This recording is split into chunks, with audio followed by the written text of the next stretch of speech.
you know, a big part of the problem was Russia for many, many years, long before Putin said you could never have NATO involved with Ukraine. Now, they've said that. That's been, like, written in stone.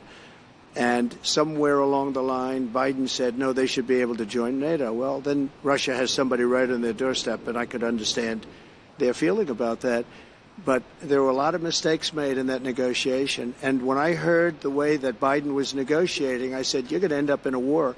And it turned out to be a very bad war. And it could escalate. That war could escalate to be much worse than it is right now.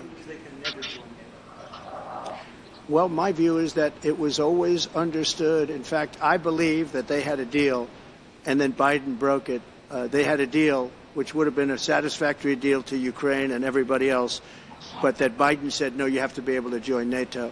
And that's always been, and nobody knows more about NATO than I. You know, years ago when I first started this, I didn't know too much about NATO, but I got it right anyway.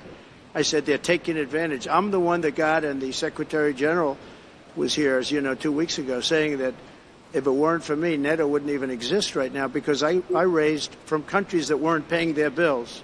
At that time, 28 countries, 20 of them were not paying their bills, 21 to be exact.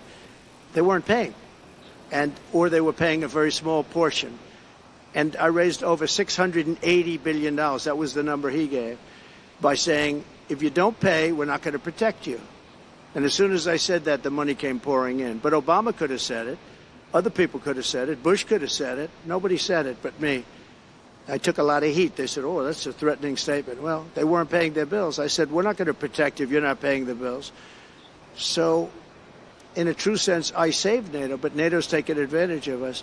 And one of the problems that I have, and I've said it openly, I said it to President Zelensky, Europe is in for a tiny fraction of the money that we're in. Now, whether you like that situation or not, Europe is much more affected than the United States. We have a thing called the ocean in between us, right?